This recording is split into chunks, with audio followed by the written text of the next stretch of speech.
Hello YouTube and welcome to my boiler room. Today I thought we'd talk a bit, or I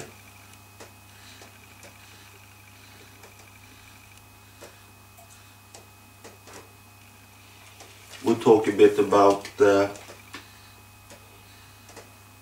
boilers and Ireland. I'm filming in the boiler room, and the boiler is located in an outhouse, and we've got pipes running in the ground going into the house, and they're heating all our radiators and giving us the warm water for the taps and so we haven't actually got the boiler in the house, and it's really convenient to have it in an outhouse. It's a lot easier to work with the firewood and stuff here than it would be in the house, where it would be in the basement. And here it's at ground level. But it's also not inconvenient, but it's a change from how it used to be in our house. We live in an old house. It was built in 1832, and for a very long time the heart of the house was in the kitchen. You had a fire going there almost 24/7.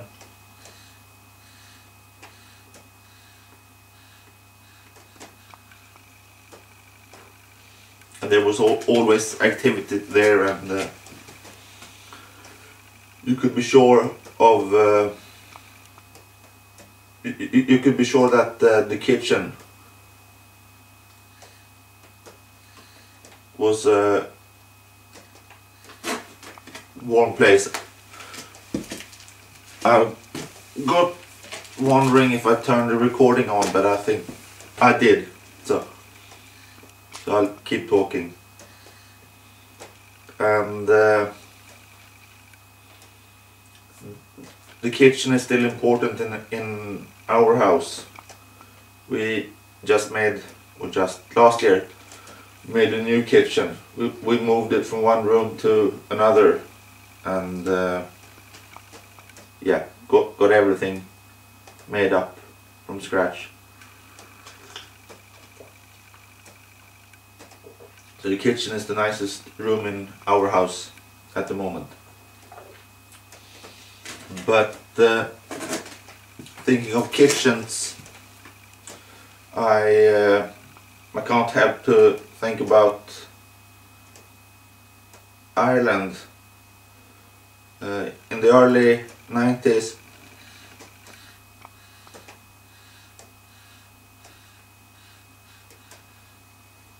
I spent some time in Ireland. Well, you can't really call it working, but helping out on a farm outside Cork. And that house, it was a farmhouse built in stone. It was probably just as old as our house, somewhere mid 1800s.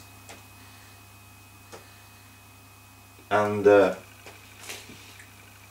in it lived Mr. and Mrs. Good.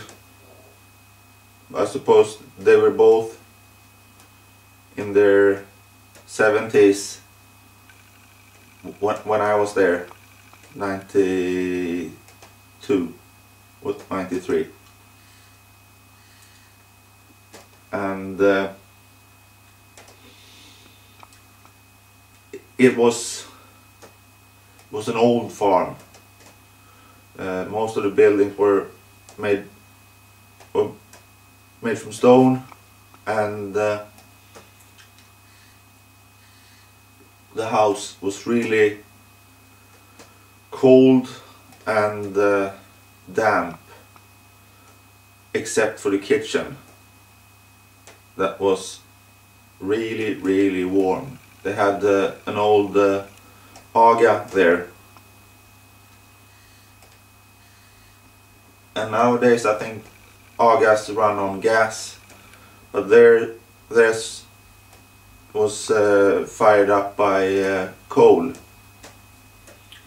So one of my chores was to go and fetch coal from the coal cellar every day. And the aga was always warm, so the kitchen was warm and really nice. And as I said, the aga was the only real source of heating in the house.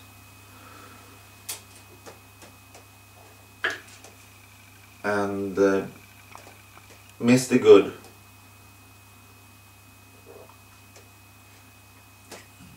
he had his bedroom right above the kitchen, so his room was warm,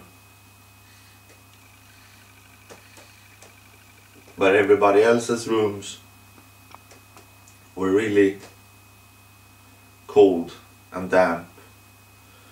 I was there in September and October, so it wasn't really winter, but it was getting cold. And I remember lying in my bed, and it was coming smoke from my mouth when I was breathing. So it was that cold indoors.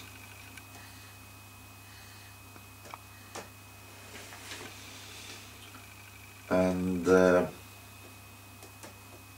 yeah, it didn't bother Mr. Good, and I had my sleeping bag, and I put clothes on. I had clothes on in it when I was sleeping, so not fully dressed, but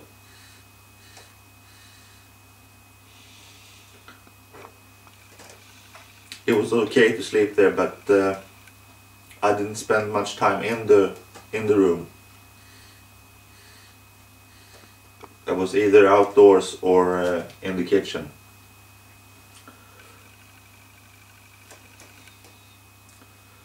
And Mr. Good was,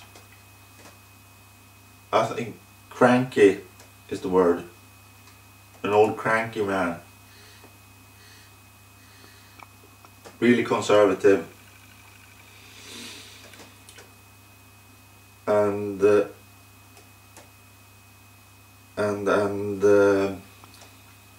he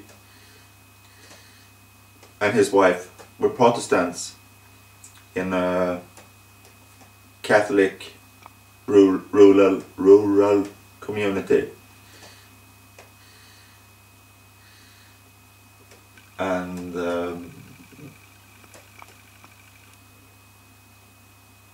Ireland is it's not a Catholic state, but it's there's a Catholic majority there, and religion is really important still.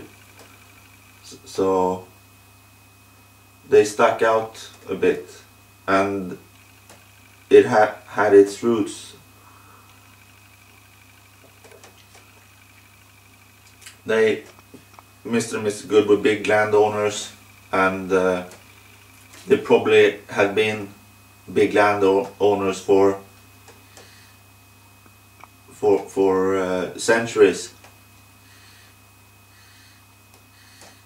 while their neighbors were tenants.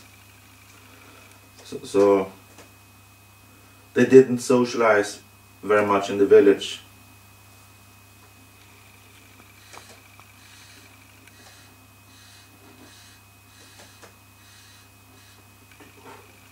And Mr. Good, he regretted that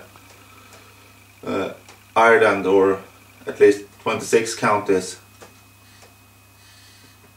had gotten its independence. He thought that Ireland should be under British rule. He thought that would be much better. And that, of course, pressed some of my buttons, me being somewhat of an Irish Republican. And we had some heated discussions. Fun, but heated. We were both stubborn and strong in our beliefs. And talking about pressing buttons, if you mentioned IRA, you pressed a whole lot of buttons on Mr. Good, because he had first-hand memories of the old IRA.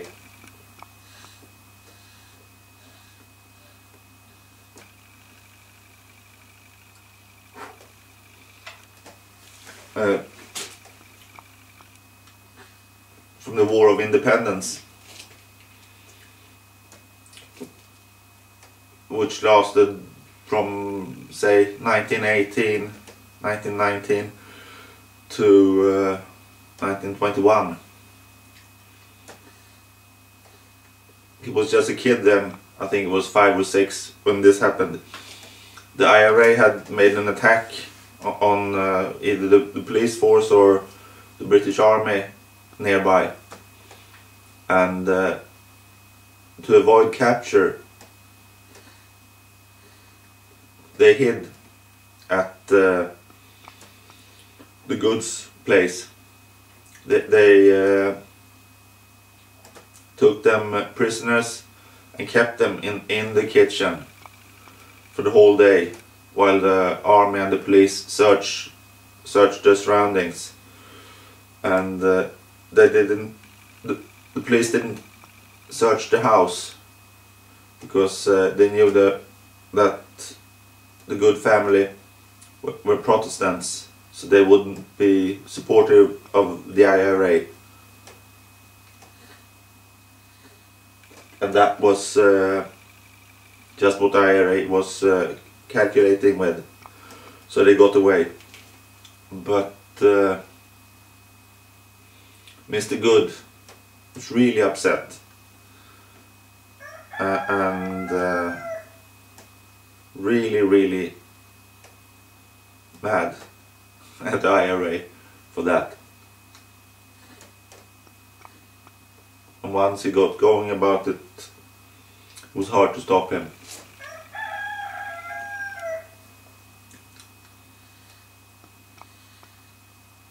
But he was a great man in many ways.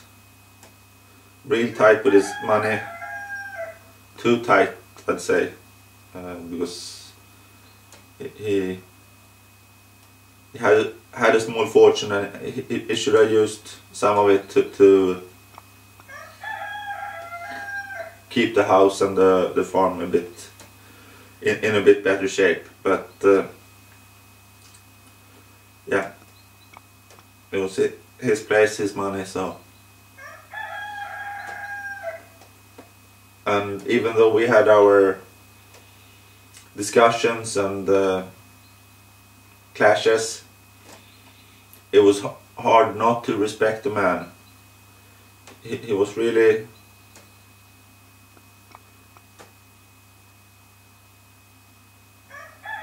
I don't know how to express it.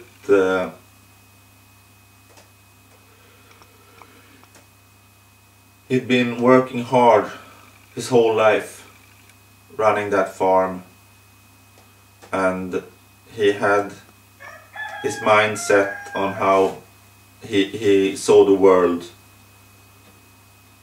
and even though some people considered him mean and unfriendly, he was friendly enough to open up his house for me, a stranger, with strange political views, and let me stay there. So it was hard not to respect the man. And he was smoking. He was a pipe smoker. I've talked about him before. He was sort of my pipe icon, but he's long gone now. But it would have been really nice to sit down and smoke a pipe together with him and talk politics or agriculture or whatever. He had strong opinions about almost everything.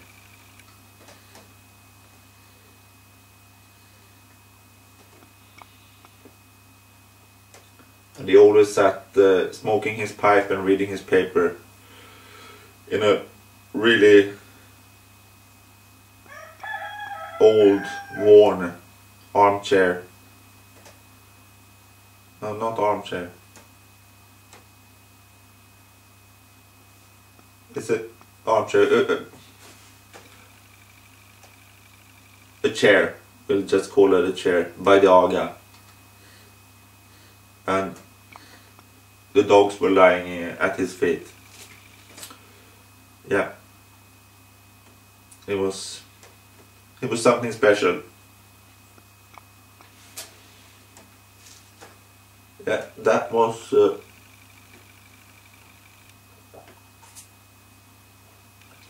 my story of the day. And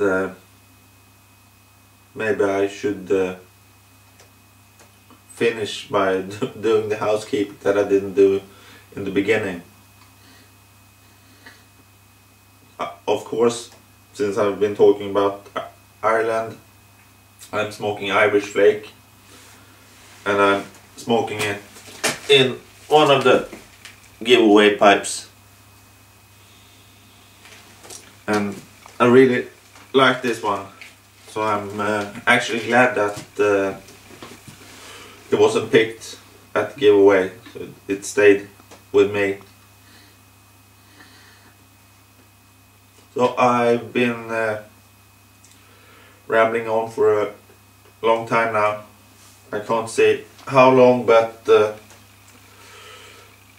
it must be well over 15 minutes. So thanks for watching, take care, and hope to see you soon again.